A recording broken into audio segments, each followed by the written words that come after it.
Hello my viewers, it's been a while since I've uploaded a video for the Advanced League, but I'm back with Season 21 and it has started this month. I've got a couple of games to show for you today. This season I'm on the Slateport City Slackers and for week 1 we're facing the Wisemen's Council. I'm up against Skitten, who I believe is newer to Gen 3 OU than I am. Since the last season ended I've more so been playing Omori and its mods, so I'm kind of rusty when it comes to competitive Pokemon at the moment, but this will still be a fun series. Alright, enough standing. Hit me! In the beginning, she leads Salamence, and I lead Skarmory. Always spike on the first turn just in case Magneton switches in, which it did. Her Steel type gets the trap off, and oh my god, I survived on 2%. That means I could just roar it away and use the Skarmory as death fodder. But wait, this Tyranitar is out and I don't actually have anything to switch in. For all intents and purposes, it's gonna go for a random move. So my best play is to actually sack Skarmory, and furthermore, click Spikes. Usually the second layer of spikes is doo-doo in advanced, but it accomplishes something. And I'm also fortunate that this Skarmory outspeeds the Tyranitar. Flygon's in now, and I'm very fortunate the Tyranitar switched out into Skarmory. Yeah, Flygon's just going to be relegated to defensive pivoting for now until I can break through Skarmory. At this point it's kind of obvious that I'm running a Superman team, so Skitten doesn't really need to set up spikes. Zapdos is getting a good spike shuffle going, but it's going to get forced out by this Choice Band Salamence. But I can switch into 2 different rock resists, so what's the issue? Next turn, Fire Punch is a free click here as nothing wants to get burned, and Magneton takes a huge hit from Fire Punch. And what's this? I outspeed? Yeah, this Jirachi has enough speed to outspeed Tyranitar and thus outspeed modest Magneton. So Jirachi getting the 2-hit KO here was actually kind of massive. Why did I switch out here? That was a misplay. But I'm slowly gonna get information about this Blissey set. Skitten makes a good double switch getting Swampert in on my Jirachi. I'm willing to trade half of Jirachi's HP to get a Toxic on the Swampert, but Skitten decides to get Salamence Toxic instead. That's also game changing as the Salamence is going to be even more on a timer. And the best part is, Blissey can't even use Aromatherapy nor Heal Bell because it's illegal alongside Wish.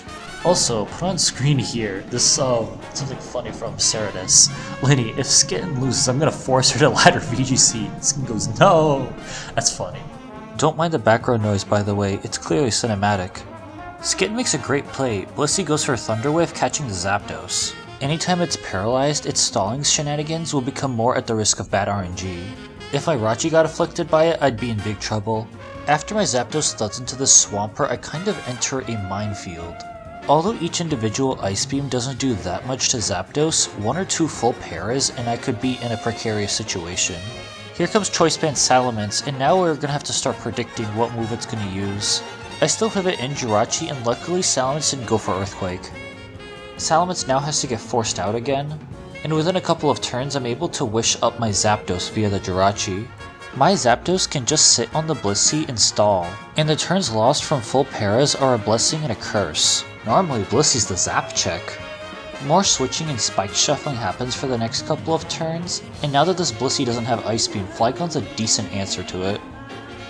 The next couple of turns are also not that interesting. Slowly but surely, this Skarmory is going to get spikes against me, which I should be concerned about because Jirachi's important. This spike shuffling has been going on for a while, and I still have more Roar PP. I think on turn 29, Skitten should have kept Tyranitar in and tried to chip my Zapdos down and praying for good RNG. Like, I think Blissey's Seismic Tosses are better off used against like Jirachi, because at least those won't get pressure stalled. Swampert is in now, and it looks like it's wanting to be doused in some dangerous chemicals. The 46% I took from Earthquake was well worth it, at least I think. Never mind. Well, gotta switch out. Oh, I used Ice Beam on the switch.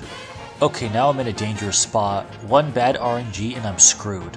Swampert uses Ice Beam. Don't crit, don't full para. Nice! Got the rest off. Massive crisis averted, holy hell. I was being careless and Skitten really took advantage of it. Well done. Now I reveal Sleep Talk and I can really take advantage of Zapdos' speed and Roar not getting its negative priority. Keep on spike shuffling.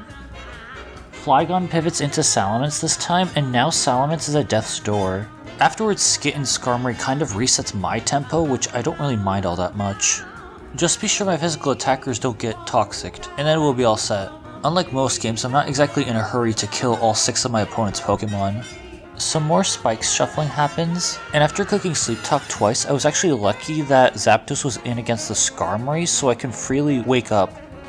When I look back at the live matches channel, I realize just how much I underestimated the power of the second spike in this game. Like, all the spikes chip is adding up and it's actually impacting the game significantly. Alright, Skitten sends in Salamence, only for it to get roared into Tyranitar. Watch what happens here. So I mix things up and go for Thunderbolt, and Tyranitar retaliates with Ice Beam. Gets a crit and freezes my Zapdos. This is crucial. This is game changing. Now my most important game piece is unusable. The only thing I could really do is get it in against Skarmory and just pray for it to thaw. But there's more. I think this Tyranitar has Pursuit, so it makes sense for her to trap my Zapdos. Based on this, I should stay in and try to thaw out. Based on damage ranges, I might have 2 chances to do so, maximizing my odds. However, Skitten misplays and goes for Ice Beam. At the time, I was frustrated that it worked out for her, as I couldn't odds max my way out, but now that I think about it, Ice Beam was a fine play. Nothing else really wanted to switch into it, and if I kept my Zapdos, I might not even get 2 chances to thaw out anyway, so yeah, the tides have turned, and Skitten is back in this. Skarmory is an easy pivot here. Now that Zapdos is gone, I must use Gengar to answer Skarmory, which is risky, as it puts me at the mercy of double switches into Tyranitar. Ow! That Drill Peck did a lot. Next turn, I get the burn on the Tyranitar, which I should have done earlier in the game to limit its offensive potential. I thought I needed Gengar to either trade with Swampert, taunt the Blissey, or cripple the Skarmory. In other words, I thought letting it get Pursuit trapped was a terrible play. But I guess it would have been safer if I kept Zapdos alive and in pristine condition while trading Gengar's HP with Tyranitar's, as Zapdos was the bigger threat all along. Anyways, I can 2-hit KO the Tyranitar with Thunderbolt from this range, and I'm fortunate that Skitten plays it safe and clicks Pursuit, thinking I'd switch. Blissey is in. It can't touch Gengar while it's taunted. Now it has to switch out, and I need to make sure that its HP stays at 34% or lower. After spikes, she will be at 17% and she can only safely heal against the Jirachi, as Jirachi can only do about 10% with Fire Punch. This means, at any cost, avoid having Jirachi in against the Blissey. That's easier said than done though, considering the other matchups. I finally burned the Skarmory. For this turn, I spent a lot of time thinking about what to do. Skarmory's almost certainly going to use Drill Peck to finish off the Gengar. Thunderbolt is not going to kill. I should switch out, but to whom? Jirachi invites Blissey in, so that's out. Is Flygon more exploitable in this game, or is Aerodactyl? The former can get Toxic stalled by Skarmory, which I obviously do not want, and the latter would be locked into a resisted attack, forcing me to lose momentum. I went back and forth on this for minutes until I decided to send in the Dragonfly. And what? She sent in Swampert? Maybe she thought Thunderbolt would kill after the burn? In that case, I guess that play makes sense. This matchup is interesting. I need to keep Swampert low so that Aerodactyl can kill it with Double Edge, and I can do that with either Earthquake or Toxic. Toxic can force Swampert to refresh while it's being attacked, but Earthquake offers immediate guaranteed damage. I need the damage to stick ASAP and not be mitigated by leftovers, so I elected to use Toxic. Look at this, I survived on 13%, on Friday the 13th no less. Now I can pressure this Swampert more efficiently. I'm committed to sacrificing Flygon after dealing as much damage as possible. Skitten is doing her best to keep the Swampert alive by any means necessary. After this turn ends, Skitten brings Skarmory back and we stall for a few more turns. I don't intend on getting Flygon to survive another Ice Beam, by the way. Alright, I'm gonna use Rock Slide again. What? Wow, it just got another flinch! Why am I getting unnecessarily lucky now? I think Skitten's Salamence sack is a bit too early, but she's probably tilting at this point, so I can't really blame her.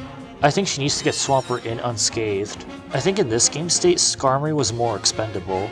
Now we've reached the end game. Aerodactyl is in against Swampert, who just took 2 layers of spikes, and Skitten is using Protect to get more leftovers recovery. She needed to bank on a double Protect or possibly a triple Protect to get Swampert out of Double Edge range so that Ice Beam could freeze the Aerodactyl, which the odds are extremely low. So yeah, I clean up with Aerodactyl here. Yeah, this game was not easy even though it had a commanding lead most of the time. Skitten's Tyranitar had a very good matchup against most of my team, and I had no counters to Swampert nor Blissey. So I had to take a few risks and play around those threats very carefully. And during this game, most of my focus was on staying alive and capitalizing on good positions I've been in.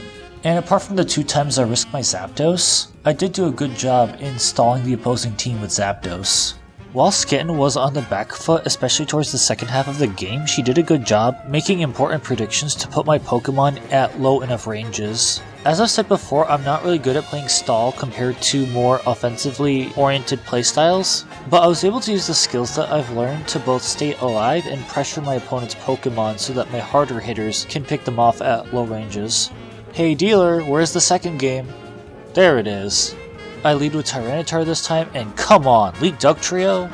Why is this a thing? This is the most matchup fishy lead in the entire game. Dugtrio has to switch out from a majority of leads, causing instant momentum loss. Anyways, I'm forced to trade all of my Tyranitar's HP for about 85% of Dugtrio's. As a consolation prize, I can set up spikes with Skarmory, and Skitten reveals Dusclops, a Pokemon that was only viable in standard play back when this game was played on NetBattle. Why use Dusclops when you can use Gengar, who is much more versatile and is more resilient against TSS? I do admit that I'm complaining about the team already, but I don't want to throw any shade at Skitten for choosing the team. One of her teammates recommended using this team after seeing the team being used in another game of this week. My point is that this team is more vulnerable to bad matchups than other teams based on the 2 Pokemon I see thus far. Taunt is telegraphed this turn. I knew this Dusclops was going to go for Will-O-Wisp. Now it can only touch Skarmory with Shadow Ball or a set damage move. I catch Claydol on the switch with Toxic. And since I outspeed this Claydol and I don't have anything I can do, I want to keep spikes up without wasting PP, so I just click Taunt. Skitten decides to send in Vaporeon as I reset spikes, so that Claydol stays healthy. Let me wear this thing down too. Frick, I missed Toxic. She goes for Wish on this turn. I think I'm lucky that this Vaporeon doesn't have Substitute. It's important to note that I'm faster than this Vaporeon. I could use Taunt to deny Wish or Baton Pass, but I shouldn't let Skarmory take so much damage from Surf. I need to have my Starmie handle the Vaporeon for now.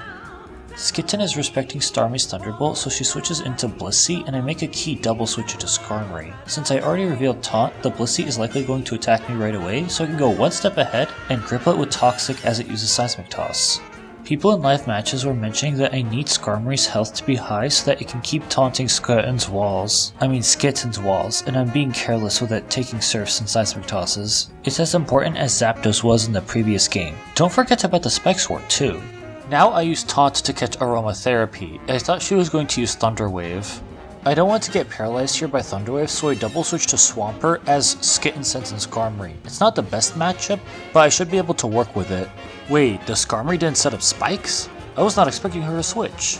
Well, here's another double switch, and it's to Gengar this time. I play no games and just go for Thunderbolt while Vaporeon retaliates with Wish. She has to stay in here lest she dies to spikes upon re-entry and receives the Wish, which I can't do anything about, but the Toxic timer is ticking. Claydol pivots cleanly on the Thunderbolt and it can dent Gengar if it needs to. I don't think I should duel the Spinner one-on-one just yet, so I'll just switch out. Wait, what? Claydol used Rain Dance? I completely forgot I can learn that! But yeah, Weather Clear plus Lead Dug is a synergy. It's also good to know that this Claydol doesn't have Explosion. I still want to keep Skarmory healthy on this turn, so I do switch to Swampert to midground between Seismic Toss and Thunder Wave, and I get chipped a little bit. Alright, here comes the turning point of the game. Now I have Swampert in against Skitten's Blissey, and a lot of its teammates are poisoned, so now is a good time to use Aromatherapy.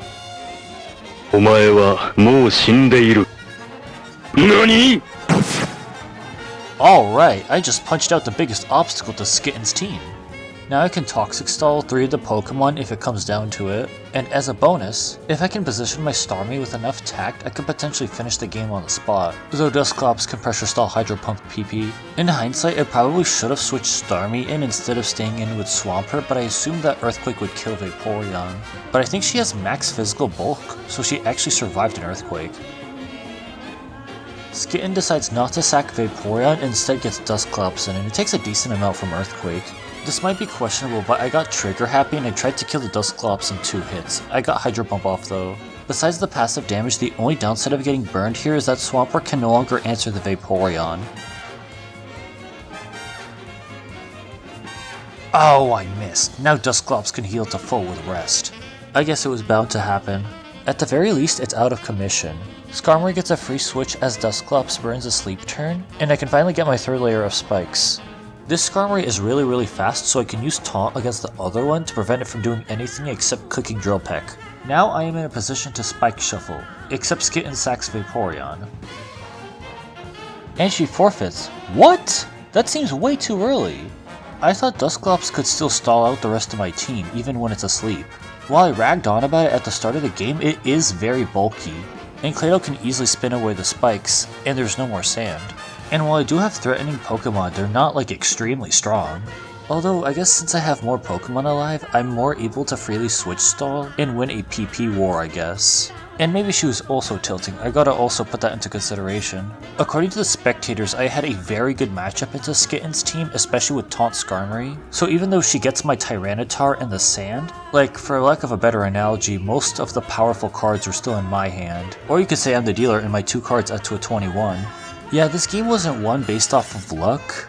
I mean, I didn't get too unlucky, but I won off of a great matchup and making a couple of big moves. And I think both games were uphill battles for Skitten. This is the first week of the season, and as of the time of this recording, the second week is still ongoing, and anything can happen. I cannot wait to see who's going to make it to the playoffs, and there will be so many entertaining games to watch in the meantime. Man, I miss Mushi League. It's such a great tournament. My viewers, I will have more games in the future from this season, so please stay tuned. We'll be back with new players trying to play their cards right. I'm Starstruck Shiny, thank you for watching, see ya!